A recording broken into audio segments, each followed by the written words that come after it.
Okay, so today I am super blessed to have a good friend that we know each other for a long time. And we see each other in so many committees, national positions at the National Association of Realtors, and also we see each other in many events, and we also belong to other different associations that are belonging and are sisters to the National Association of Realtors.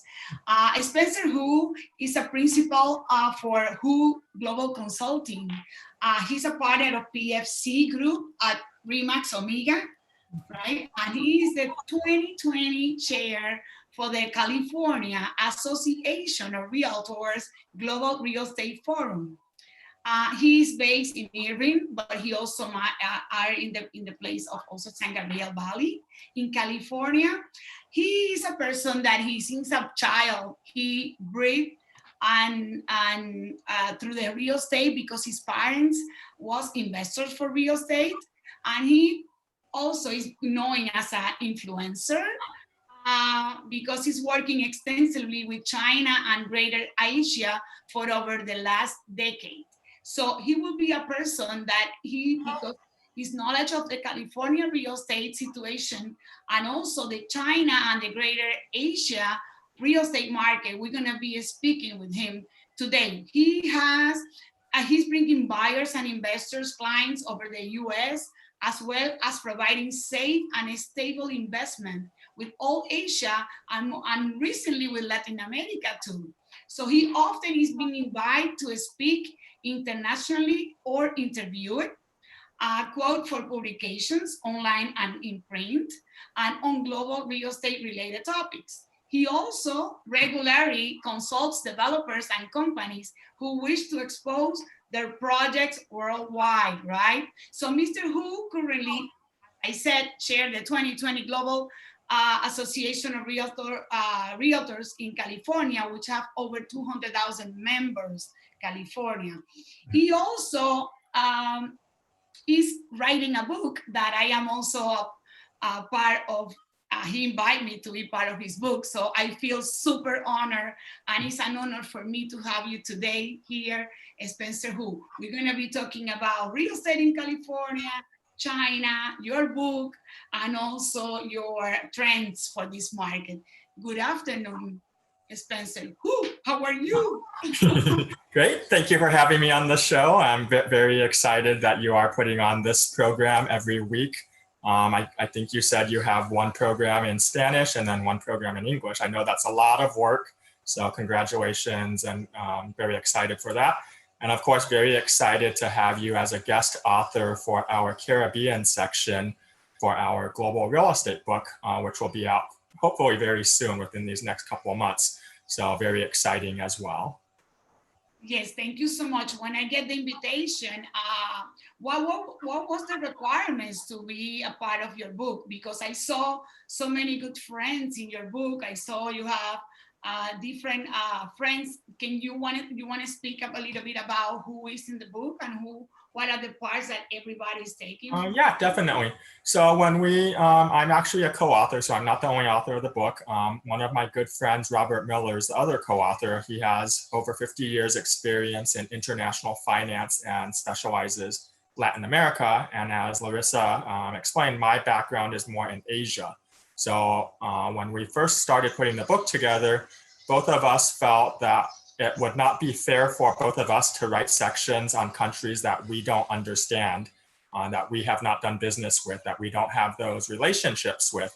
So we decided that we wanted to invite the experts from our own social network and our professional network for people that we know that are already working in those countries and those regions. So for instance, for Mexico, we have Lupita Duran that's writing on Mexico, who was a past president for AMPI, multiple regions, and for FIOPSI at one point. We have Vicky Silvano, who's the past president for ARIA, who's actually the NAR global ambassador for Philippines this year. So she'll be writing the chapter for Philippines. and so on and so forth. As Larissa mentioned, we do belong to multiple international real estate circles, whether it's NAR Global, ARIA, NAREP, CIPS. List goes very big. A lot of people from different sources. So we pulled our friends basically that are real estate experts in these regions to write about the regions that they have expertise in. And the book is aimed at the consumer, so it is a guide for buyers and sellers. But at the same time, we know that a lot of real estate professionals will also be using it as a resource to learn about opportunities and how real estate works in these different regions.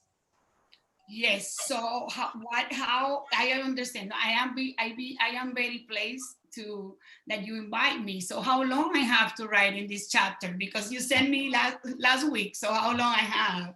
Hopefully we can have it by the end of the month if you can work on by the end of the month.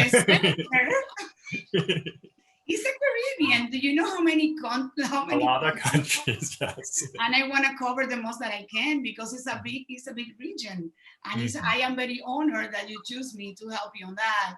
And I got it was a nice song like in the 80s. I don't know how old are you, but I'm 52. Back in the 80s, that says Caribbean Queen. So I dance this song and always, I love all my Caribbean countries. So I need a little bit more time, Spencer. Try your best. We'll work with it. Okay. I'm gonna rush. So how is the market in your area? You cover Irving area and also you cover San Gabriel Valley, right? In California. Yes. So where I'm located, I'm in Southern California. Our brokerage has 5 offices covering Orange County and Los Angeles County. So that's a pretty big region, of course. And I'm part of the partnership for the main team, that office, which is the broker owners team. Right now for California, we are opened up for business again in a lot of areas. Originally, when the pandemic situation hit, we had a state level stay-at-home order. And we also had a county level for Los Angeles County stay-at-home order, which was even more strict. So when that happened, and I'm sure that happened in Florida as well, all of us real estate professionals had to adjust how we work. So we can't do open houses anymore. We can't meet our clients in person, face to face. We're doing a lot of meetings by Zoom. We're doing this meeting right now. And a lot of virtual showings, a lot of videos, a lot of Matterport type 3D tours, different types of marketing. So yes, real estate is still going forward. There are buyers that are looking, there are sellers that are selling, but definitely we are seeing a sharp reduction as far as the volume. The prices, which I'm happy to report, has not been affected heavily yet. And hopefully that is going to be the outcome after we are resolved from this horrible situation and all the buyers and sellers come back to the market. Is hopefully we don't see a huge decrease as far as the property values. And that was kind of something similar that happened. This was 2 years ago. Our primary demographic at that point, of course, was working with Asian and Chinese buyers coming to the US to purchase property. And that dropped sharply because they couldn't move money anymore. I remember so that. Volume basically, and of course, Florida is one of the top countries for international investment, California as well. The numbers as far as the purchase volume dropped a lot. And same thing we saw happen. Even though the volume went down, the values still were even or a slight upwards trend.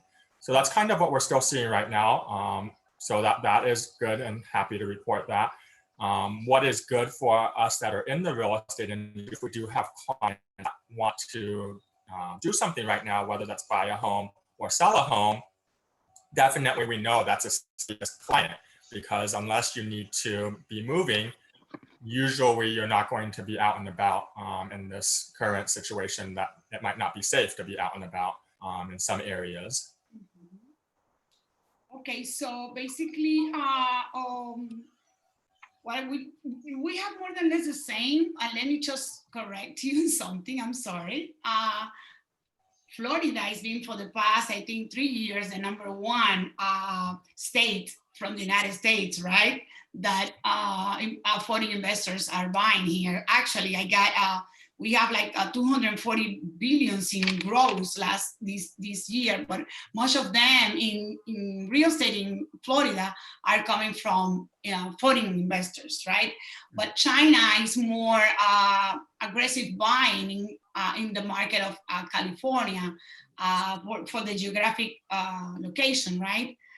So, but in the way that I wanna ask you, for example, how that affecting because you do a lot of international real estate. So, do you saw any effect affecting you at all? Because you usually do closings this way. So sometimes the buyers are not here, sometimes the seller is not here. So that affecting how percentage of your business.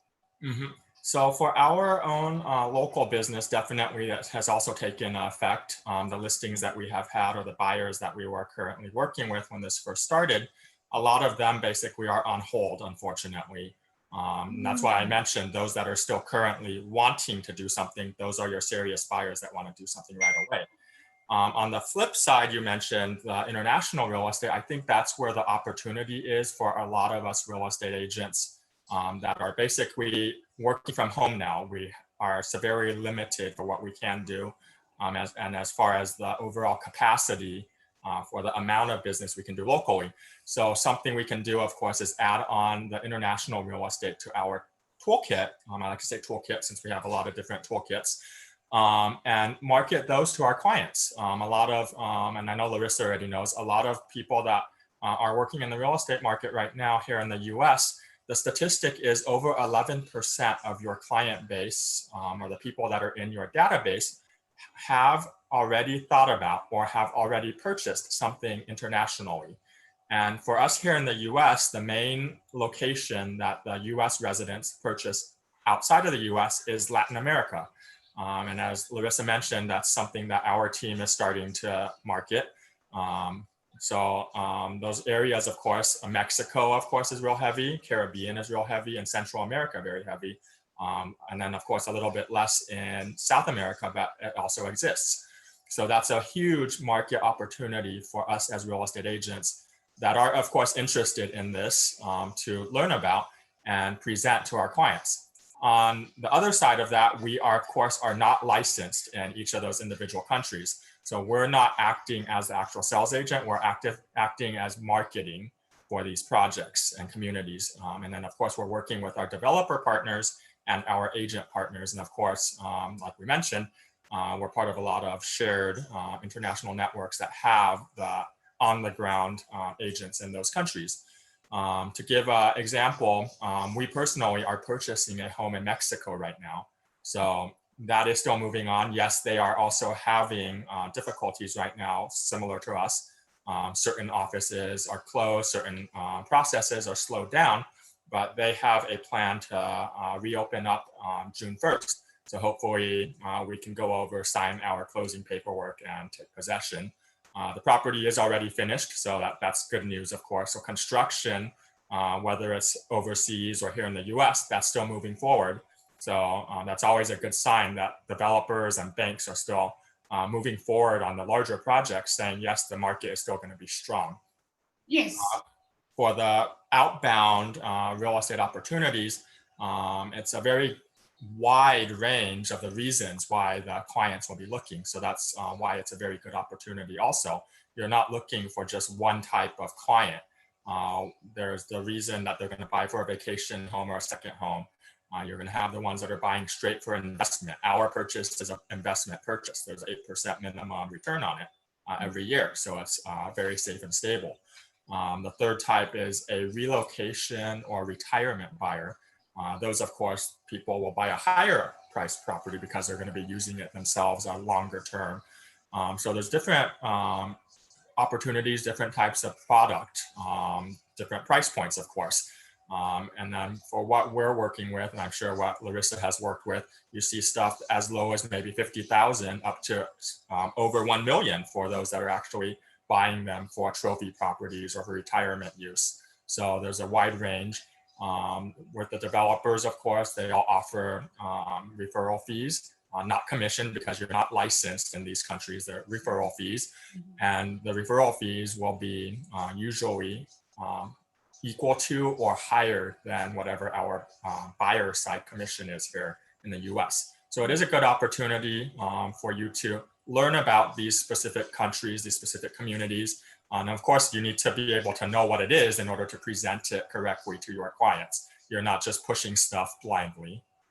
Yes, yes. I have very similar model of do business too in this way, but it is very nice that you can explain how do you are open, because the real estate is we share commissions with if we work together, if we are licensing in the United States, that's what we share our properties in different places, so we are open to share with others. So this is very good opportunity. So we have some questions, and we have already some salutes that we want Ms. Victoria Ortiz to come and join us to give us our salutes from our audience. Hi, I'm Victoria Ortiz. Thank you all for joining us on this evening for Larissa Talks. First, we have Mylan Trins. She's saying hi from Houston, Texas. Hi, Mylan.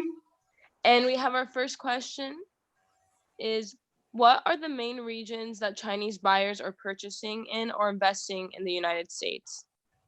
Okay, so that's a great question. I'm happy to answer that. So right now, like we mentioned earlier, about 1 to 2 years ago, the volume has went down. However, there always is going to be continued purchase into the United States because it is a high demand area for the Chinese. They do like that the US economy is very stable or always an upward trend. So it's a lot safer than putting the money locally in China. As Larissa mentioned, for the Chinese and Asian buyers, California seems to have a higher demand than, for instance, Florida. And the reason for that is there's about 50% of the Chinese buyers, they're going to be using it themselves at some point. So that means some of them have already started their immigration process, meaning they'll come over within the next year or two. And some of them are just thinking later on when they have children, they want the children to attend school here in the US. So that might be a 5-year later or a 10-year later. So it might be a longer time frame. So that's the reasoning for California. And then for that type of buyer, which is the primary use, they're going to use it themselves, Seattle is a top area and New York City is a top area as well. The second side of that equation are the investor buyers. So about the other 50% are looking straight at investment. But when they look at investment, they're also looking at how well is that city known? Does it have direct flights? Does it have a lot of Chinese culture already? And by Chinese culture, I mean Chinese restaurants, Chinese supermarkets, or Asian markets, Asian restaurants. So if, for instance, they ended up using it themselves, which might not be the plan when they purchased it originally, they still have some of that support or familiarity. So for those areas, it's usually more of a price point driven decision. So what we see is kind of a 100,000 to 300,000 price point. And that fits Florida very well. Orlando has a lot of Chinese buyers buying that type of product to use either to hold for the capital gain or for straight rental long-term, so half-year to 1-year type rentals, or for the specific properties that are in the short-term rental communities near the Orlando and the theme park resort areas. We see that in Las Vegas area, same reasoning, it's a high tourist area.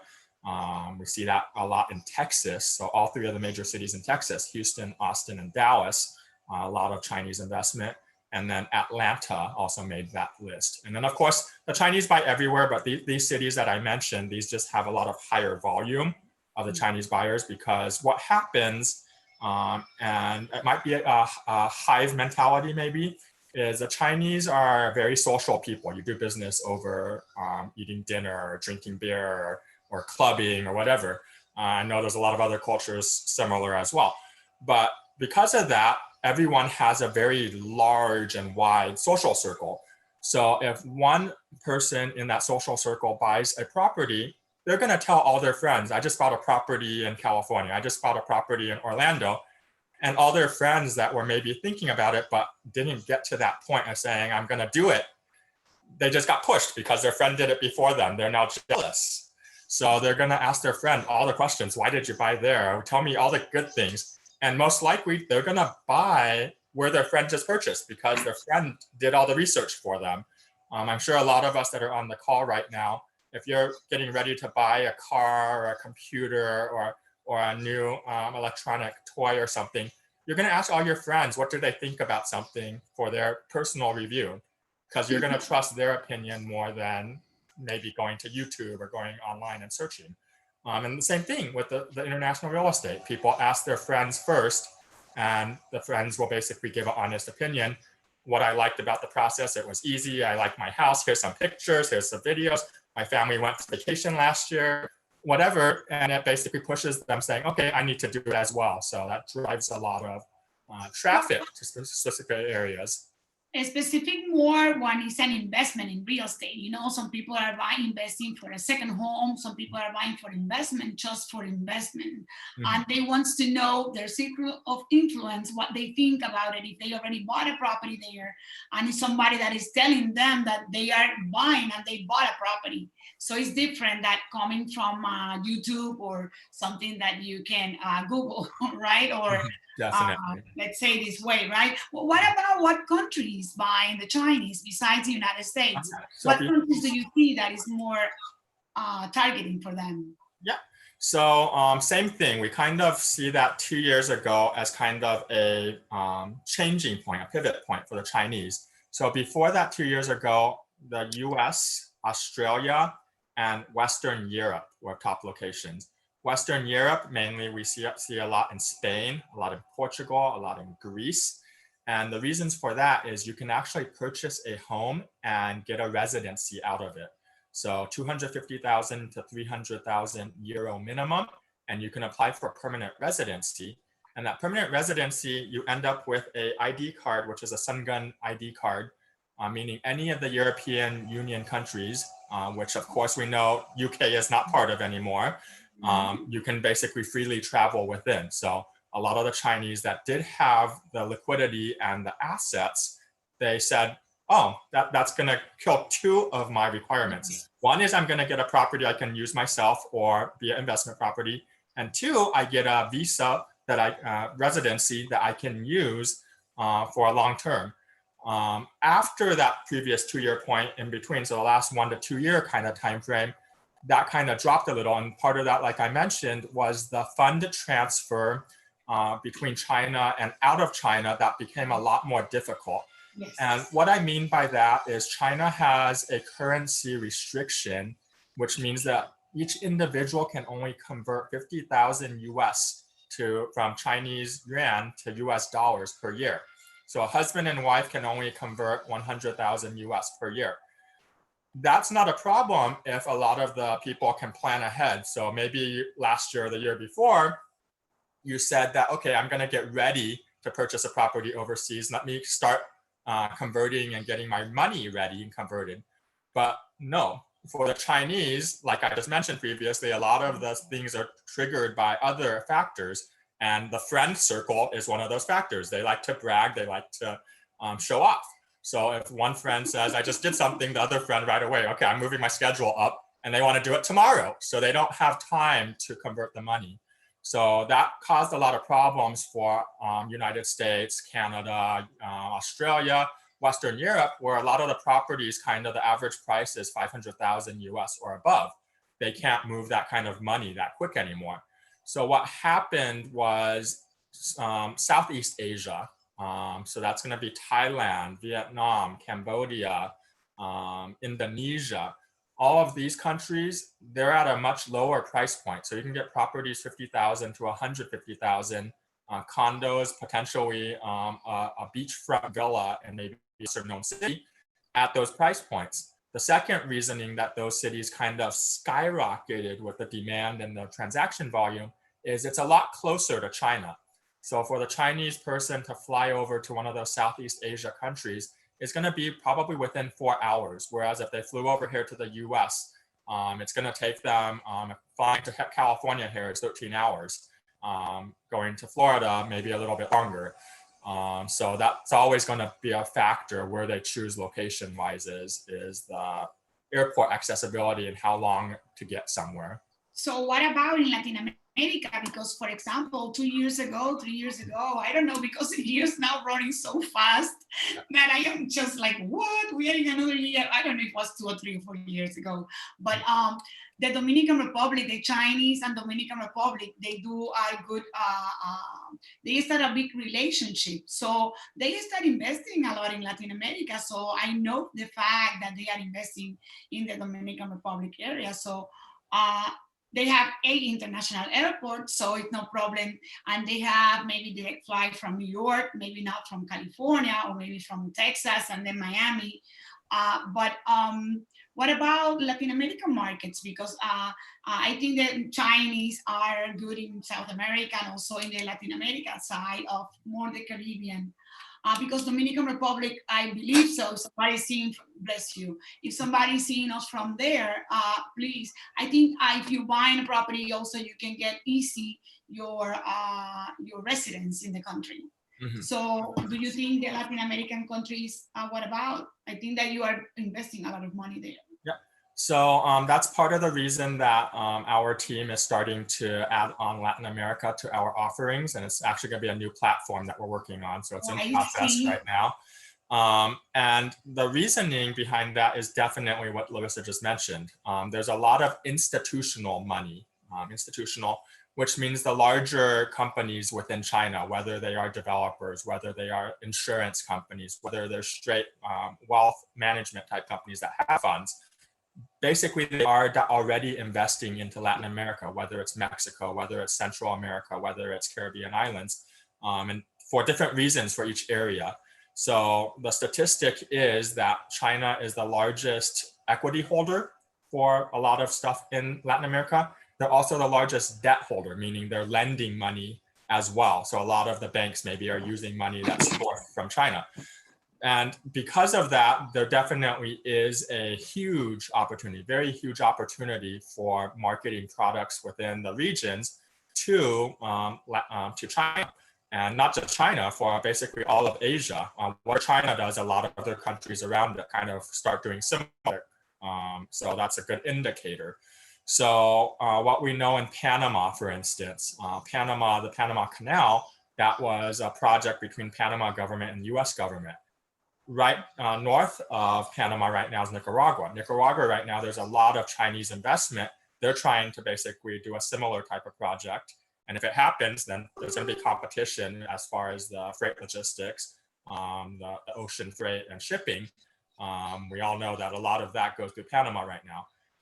As far as the potential opportunities that we see in Europe, I mentioned earlier, a lot of the Caribbean countries or the Central American countries, they offer similar type of programs. So Panama, if you invest 300,000 US, and it doesn't all have to go into a investment or a home.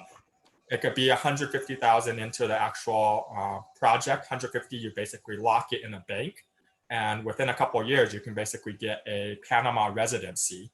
So you have similar type of projects. I know a lot of Caribbean islands, you invest, I believe some of them are 700,000 up to $1 million or more, and it's straight into a passport. So it's a different type of direct into citizenship. So that's, for some people, that makes sense, because what drove a lot of that Chinese immigration type of buyer originally is the same thing. They didn't want to leave all their money and assets within China. They wanted a safety net somewhere else in case something were to happen to China.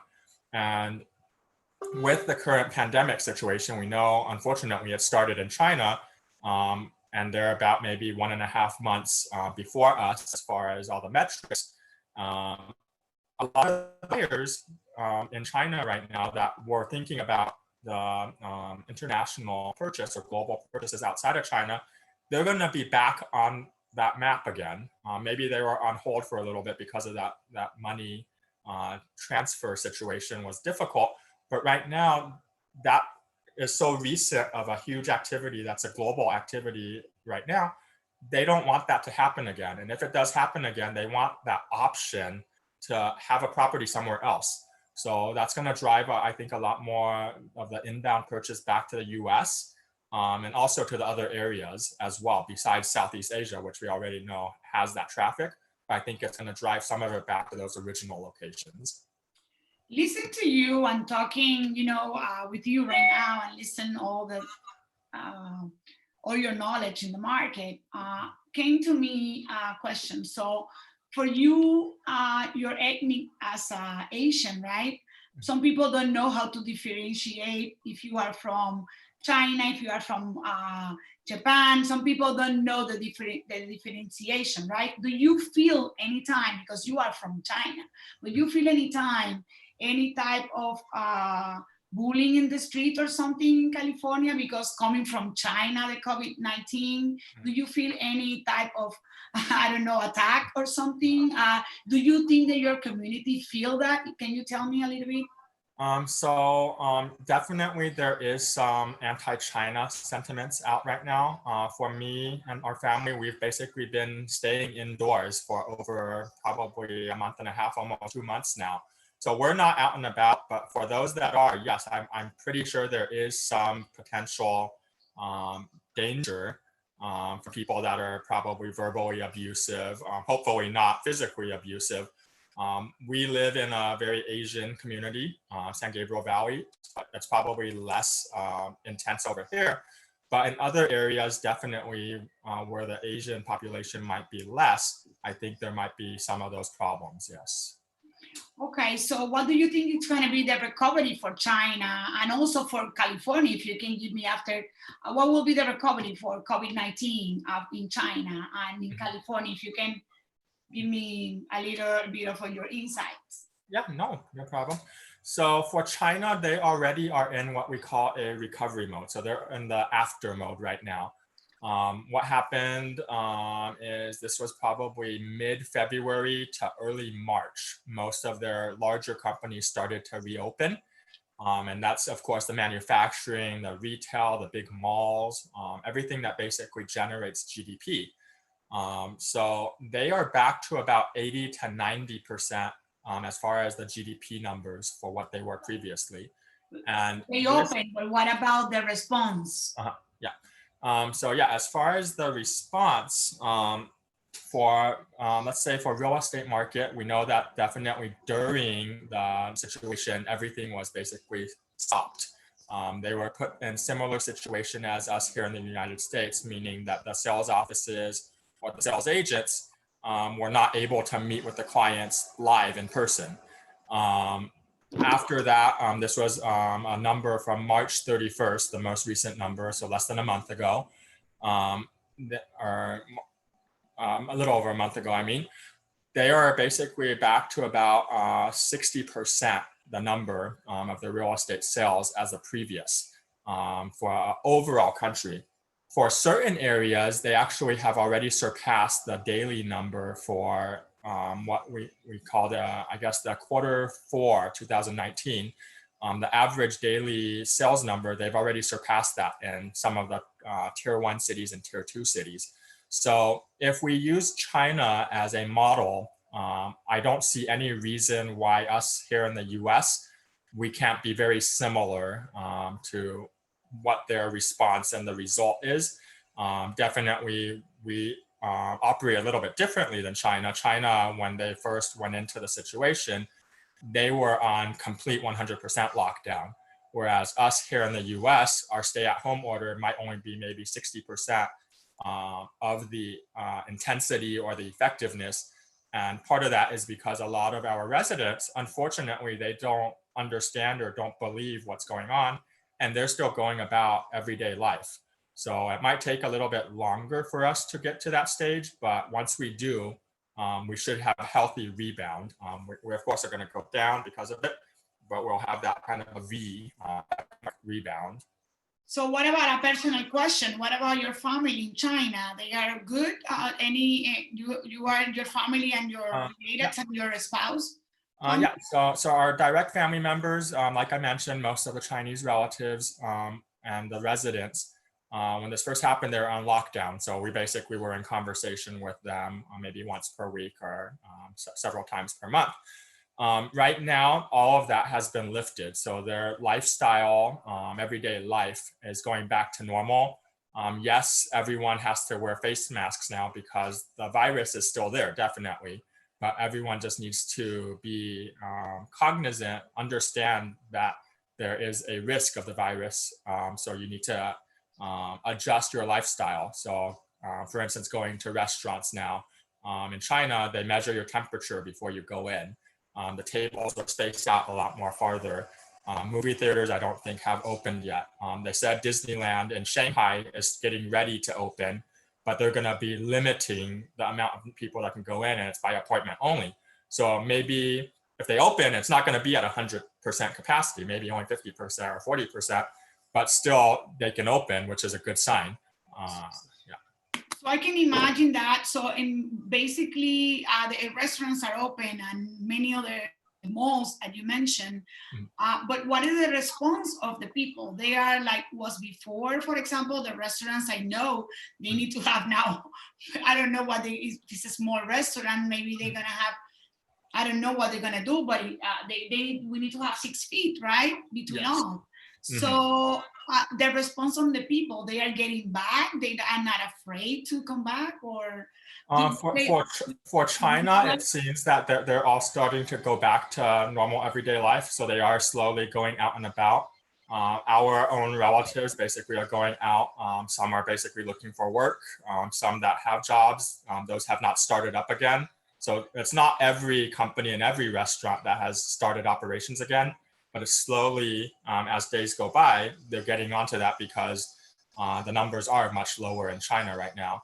I know here in the US, we're starting to kind of go through phases. Certain areas, for LA at least, are starting to open up slowly as well. It's not 100%, of course, but certain things can at least open up. I know across the US, some of the malls are starting to open up, but the stores inside, it's still up to them. Do they want to open? So even if you go to a mall that maybe has 100 stores in it, maybe only 2 or 3 are open. So it's going to be a slow process. What I think is happening right now, and I'm going to open something economic that I believe that right now, if you are on unemployment, you make more money as an unemployment than the money, that amount that if you're going back to work at the store or the restaurant. For example, in the restaurant area, this is the problem that I see from my people that I know here in my area, that they are having, is that they are calling people. They get the PPP loan right now for the businesses, and now the employees that they was having before, they don't want to come back to work because they were afraid to the virus, and also they make for at least 4 months, and they can extend to 6 months. They can live with some unemployment money. So so now we are maybe short on for the next maybe 4 to 6 months, maybe 4 months next, shortage of employees for restaurants and maybe stores because they have low payments, right? Yeah, I think that's a very unique situation that's here in the US, because we do have that unemployment support both from the state level and from the national level. And what you mentioned, definitely some of the people that are receiving that, that's more money than they would get than them going out and working and potentially being at a health risk. Right now, definitely there's still a health risk. For at least 4 months, and then they can extend it 6 months. Let's see what happens when they come back. I hope that they can get a job, but if you have a job, it's a bless, right? You can go work with all your precautions, right? But there are some people that they don't have who take care of the kids. So depending, the unemployment is good for some moms that they need to take care of their kids and they don't have who else they can right? So there are some scenarios. So let's go back to some questions and some salutes that we have, Victoria, to go to our ending of our program. Victoria? Hello. Hi. I have one more question. Do we have anybody saying hi? Oh my God. Oh, no, we have, we have some other questions here. Do you see any changes in the number of properties for sale from Chinese sellers in the United States? Okay, so yeah, that's a good question. So before this situation happened, and this was last year as well, like I mentioned, within the last 1 and 2 years, we've seen a lot of changes as far as the Chinese property owners. A lot of them basically were exiting the market completely, meaning they were selling their properties, both residential and commercial, and moving that money back to China. And that happened both for individual type owners, so the standard homeowner, as well as institutional. So large entities, we saw Wanda Group, which is the largest commercial owner in China. They pulled out of 5 of their large projects in the US.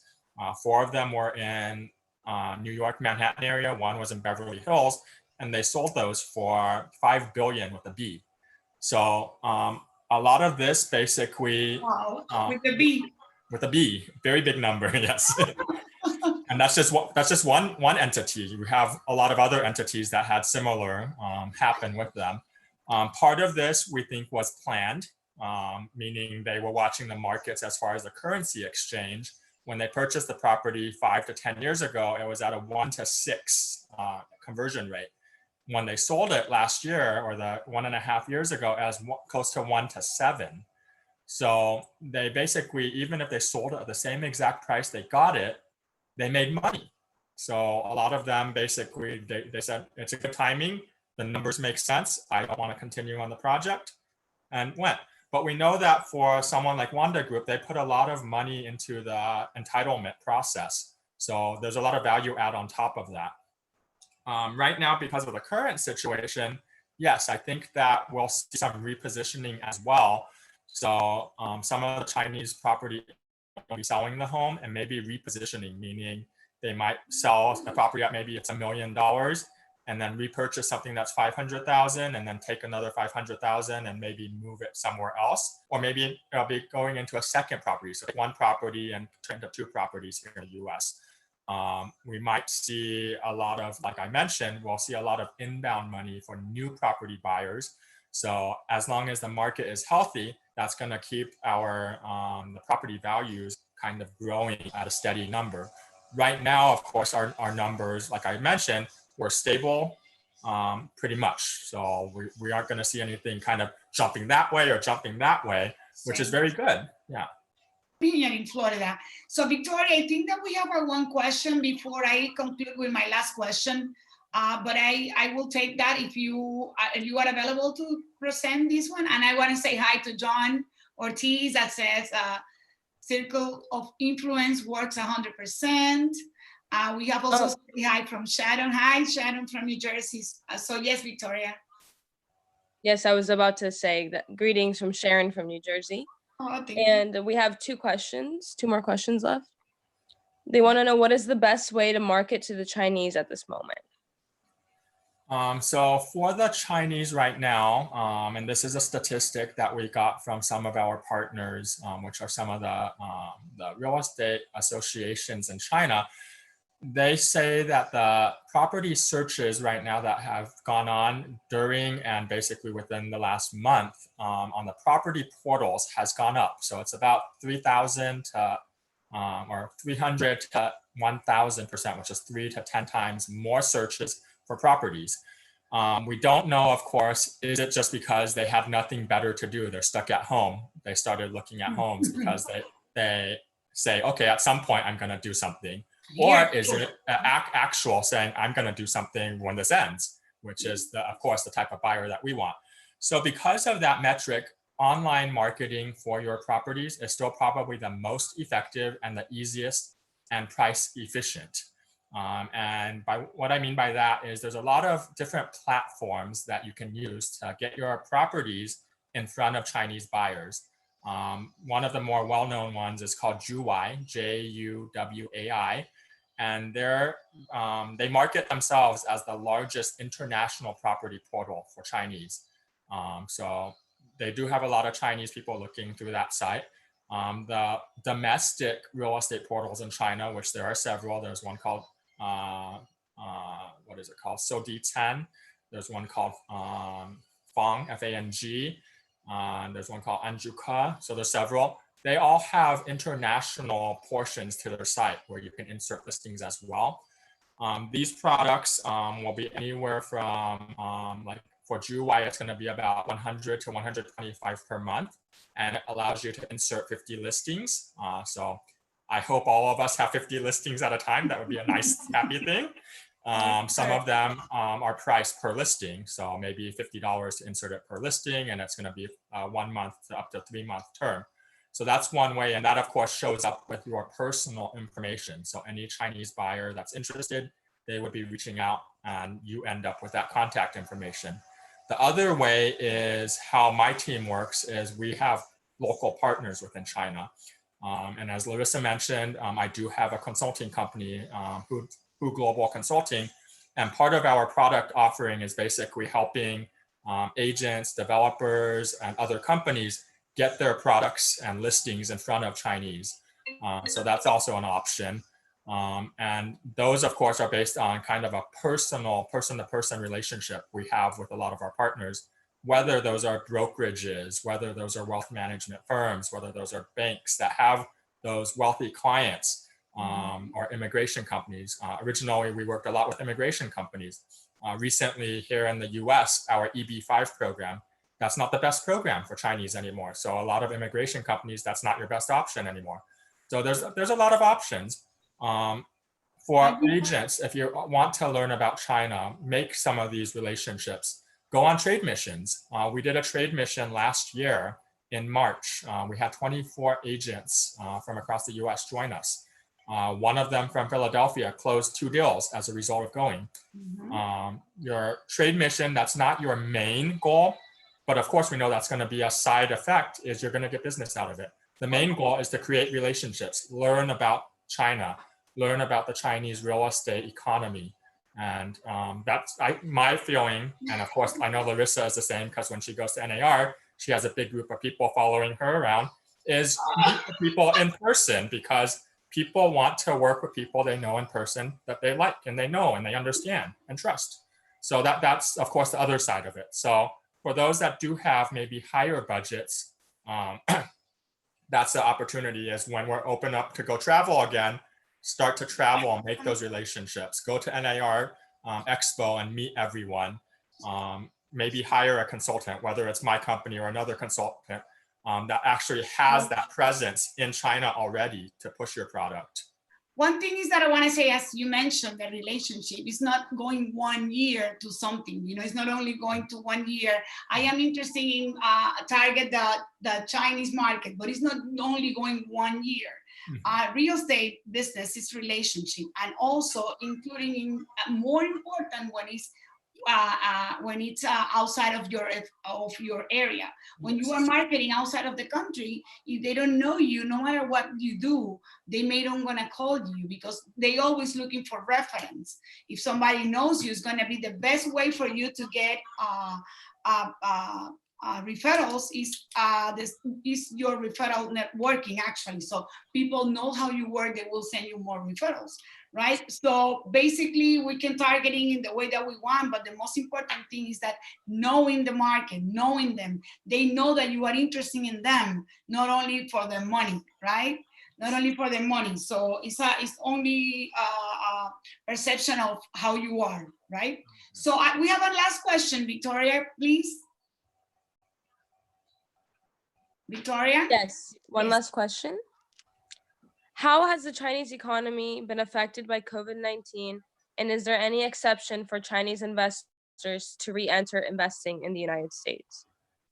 Okay, so we went over part of that already. So I'll just end with my. I know, but I just. Yeah, so I'll end with my forecast. So this is my own forecast. So if it's incorrect, everyone can blame me, but we've been pretty good as far as tracking trends and making educated assumptions. So like I mentioned, because of the COVID-19, that's created a huge demand for investment out of China or into bordering countries. What we've seen already is right when they opened up the market again in China, the lockdown, a lot of the Chinese went over to neighboring cities and purchased right away. A statistic that I found online was there was one brand new project. This was about 1.5 hours outside of Shanghai area So it's not in the main metro area. That's what we call a tier 2 or tier 3 city. And the project sold out within 1 minute of going live, and the entire project. And as we know, projects in China, it's the entire project that goes live at once. They're not in phases like where we are here in the US. You have maybe 5 units, 10 units at a time. Entire project went online and sold within a minute or two. So that was one example. The second example is Macau, which is kind of the Vegas of China. And they have maybe 10 times the amount of money flowing through it than Vegas does. They basically had to shut down as well because of the situation. And when they reopened up, and they're part of China government-wise, they're run a little bit differently administrative-wise. A lot of their projects basically had lines going out the door for people ready to buy. Wow. And that's an extreme case, of course. That's still China, but it's outside of technically made China. So when our areas here in the US or in Europe or in Australia, when we're open for business at full capacity again, we're going to see very similar, because we already have that well-built name recognition that people in China know that the US is a good location to purchase. They already have friends and family that have purchased, so that's not a problem. Like we mentioned earlier, they're gonna ask their friends right away, we know you purchased several years ago in this area in the US. How was it? And then that's going to influence their decision. One, are they going to buy in the US? And two, are they going to buy in the same area the friend purchased? My prediction is those areas that I mentioned in that price point, 100,000 to 300,000, we're going to see a huge increase as far as the inbound volume from China. And the reason for that is it's very easy to come up with that kind of money. As opposed to something here in California, which is going to be minimum, or not minimum, kind of the average price for a single family detached is a 750 to 1 million, a lot more difficult than that price point I mentioned. So for 100,000 to 300,000, and we mentioned those areas earlier, so a lot of Florida matches that, a lot of Texas matches that, Vegas, Atlanta, a lot of those areas will match in that number. That's going to increase volume wise. And because that's going to happen at a smaller amount, we're going to see kind of immigration kind of pick up again. It's not going to be EB5, so it's not going to be as high of a number volume, but we're going to see immigration pop up again. It's going to be work-related type visas that turn into residency, or L1 type residency, or maybe residency by marriage. That happens a lot as well. And those, because they're using the property for themselves, they're gonna be buying in those higher price point areas. So here in California, we're gonna see an increase. We mentioned Seattle and we mentioned New York. So those three main areas are very hot as far as the direct personal use areas. So we'll see an increase, definitely. How big that increase is, we don't know, but yes, we'll see an increase. Okay, very good. So before we end this, we are getting to the end. We have somebody's asking me a question and I'm going to respond. 1 second. Okay, so basically I finished already. So what I want to say before we end this, and I want you to leave me with what you learned in this quarantine. I want you to start thinking, what is the benefit? What is the what teach you this quarantine? What strength that you have developed? What maybe thing that what you learned in this quarantine? I want you to give me when I ending with this